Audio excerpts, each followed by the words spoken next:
Good morning. Hope you're having a wonderful morning. We are on video 3 of Ships Week. And to kind of review,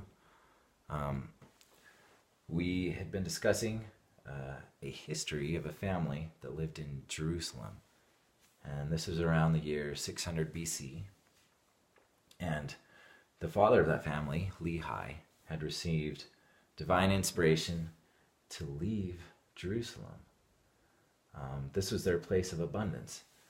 And kind of the interesting message there is that they did have abundance there. They had precious things and they had lands of inheritance. And the big thing was that they were not afraid. Lehi was not afraid of leaving that abundance behind.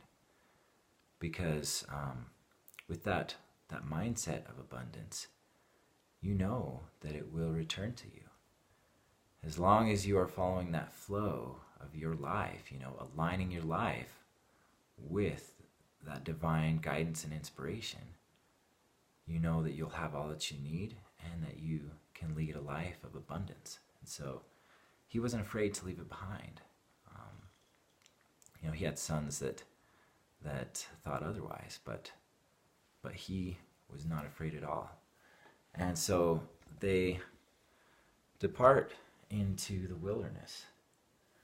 And so with this key point, I want to compare it to learning. So learning, there are a number of different ways that we learn. So first off, over here, reading. Definitely reading is a big part of things. Seeing and doing. And so as we gain knowledge, we need to take action on it, because that action provides experience.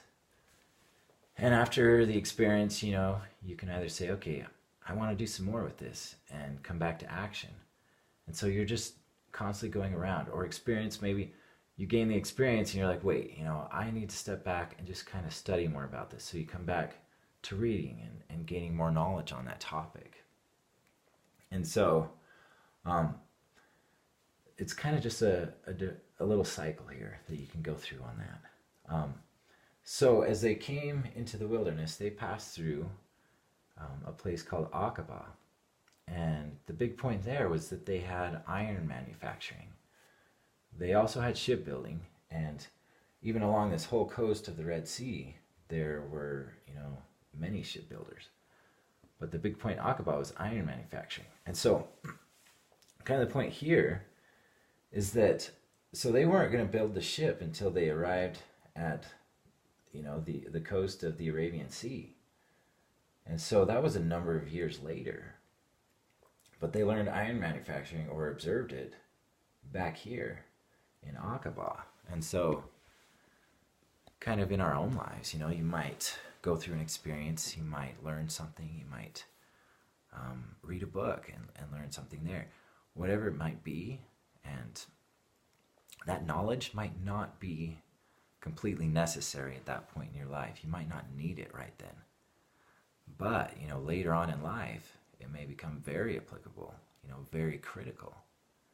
And so sometimes we go through experiences and we wonder why. Why am I going through this? But at a later point in life, that will most likely become clear. And I'm sure that as they arrived at the coast and they needed to make tools to build a ship, Nephi was really glad that he had had that experience back in Aqaba. So they passed through Aqaba and came to a place called Al-Beda, where they called it the Valley of Lemuel, and Lemuel was one of Lehi's sons. And so in Al-Beda, they stayed there for a number of years, and they made a couple runs back to Jerusalem. And one of the runs was to go get a record called the brass plates. And so the brass plates was a record comparable to our Bible, our Old Testament. And basically that provided them with two things. First off, to have that divine guidance and inspiration, and written down and be able to follow those commandments of God. And secondly, to preserve their language, to have that written and preserve it. And so that was a big thing. That was part of their learning experience, right? They needed those brass plates to be able to learn and carry them with them through the wilderness and on through the rest of their journey. All right, so next, Lehi had sons, and he received a commandment that his sons needed to marry, because basically, if they're going to go into the wilderness on this journey, maybe at some point they would end up in a place where there weren't other people necessarily to marry with. And so they go back again on another errand to Jerusalem to bring the family of Ishmael, who had daughters.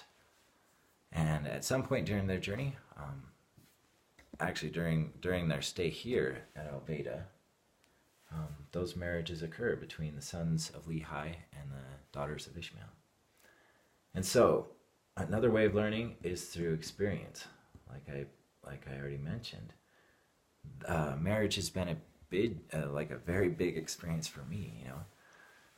I have a wonderful wife, and she, Ana Maria, she is just so wise and has such a neat perspective on life that I am super grateful to have her as my companion, to be able to talk things through with and get her perspective on things. And it's just a very, key experience in my mind.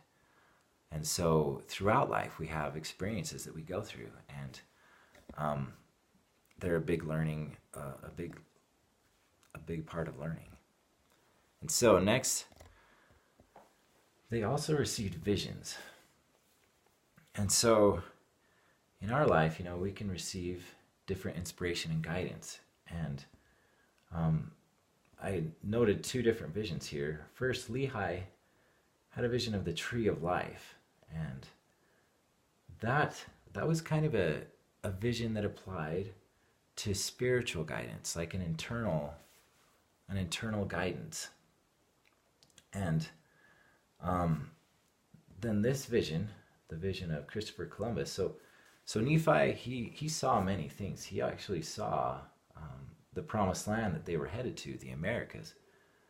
But also he saw Christopher Columbus and him crossing the ocean and discovering the American continent. And that one I kind of apply to like physical experience guidance, like that helped Nephi to see where they were actually headed. And then Tree of Life was more internal, spiritual. And so two types of visions here, which I'm sure helped quite a bit. And so next up, they received a compass, and they called it the Liahona. And so this didn't come until after they had fulfilled different commandments. So first they were commanded to get the brass plates. The next they were commanded to go back and get the family of Ishmael. So after fulfilling those commandments, they were given this gift of a compass, more guidance for them to be able to take on this entire journey with them, even across the ocean, which it probably became even more critical at this point, crossing the ocean. And so I guess, with the Liahona in our own lives, a lot of times you might not receive that gift or that thing that you're looking for until you accomplish the things that are right in front of you. And so that's kind of what happened with them. They accomplished those first commandments, and then that was the big point where they received this compass and they start off on the rest of this amazing journey that they had. And so next up too, so they also stopped through, so they go through all these places, and one of them is named Jiddah. And they also had shipbuilding there. But one of the experiences they experienced there was Nephi broke his bow. So probably due to the conditions of travel here, humidity, desert conditions, that he had a steel bow and it broke down and basically just broke. And they were at a point in their journey that they relied heavily upon hunting for food. And at that point, they were hungry. They needed food. And sometimes in life we might feel that we're at a point where we're kind of stuck, and it can be a time where we feel like complaining. We feel like, things aren't going to work out. But what they did at this point, or what Nephi did, he asked for guidance. He actually asked his father, Lehi, to ask for divine guidance. And it was a humbling experience. But they did receive guidance, and Nephi was able to, construct another bow from some wood, and he was able to locate food for them in the wilderness. And so, I guess, with us, don't ever fear to ask for divine inspiration. Like I said, we have a heart that can receive that communication. And basically, sometimes it really just takes asking. Sometimes it's a little more than that, right? But anyways, that was a big experience for them in the wilderness. Then also they came to a place called Najran, and they called it Nahum. And that was where Ishmael, one of the leading members in their party, he died. And so that was another experience for them, and we all experience death, whether it be family, friends, or whether it be the creations around us, like plants, animals. We see that, and that is a big experience in life. And basically, so all of this though is for our learning. All of this whole experience as they were in the wilderness was for their learning and for their preparation for the journey ahead. And one of the big points I want to make here is I've got 8 years versus 90 days. And so basically, this journey from Jerusalem to a place called Salalah at the coast really could have only taken around 90 days. If they had made that journey, just straight journey with camels or whatever, they could have made it in 90 days. But it took them 8 years. And so just thinking about that, sometimes we're like, oh, we've got this quick start program, right? And it's going to take 90 days. Sometimes it might not happen that way. You might not be able to learn and experience and grow within that 90 days how much you actually need to grow. And I found that in my own life.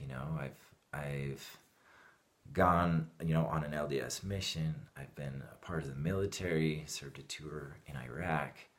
I got married. I went through years of schooling in college, and I've had different jobs, and that's all been a part of my experience and my learning. And now at this point, I'm kind of just putting things together. I want to create music. I want to make music a big part of my life. And so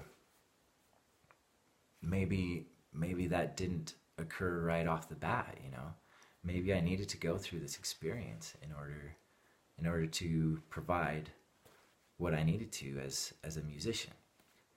So you can never you can never really be upset for the years or the time of learning that you need to go through in order to get to the coast where you're going to build your ship and where you're going to take that giant leap, right? Sometimes you just need more time than you really think to learn and to grow. And just don't be frustrated with it. Experience that experience of the wilderness. Take it all in. Like one of the things that my wife brought up one time is that to really just let go and experience those moments, whether they're negative or positive, whatever it might be. Feel it out and allow it to be a part of your life. And so that was their journey through the wilderness. And in the end, they came to a place called Bountiful. And we'll talk about this tomorrow. But I hope that kind of helps to see the learning and the process of learning that they went through, and also to kind of compare it to the process of learning that we ourselves can go through. So thank you so much for watching, and I hope you have an excellent rest of your day.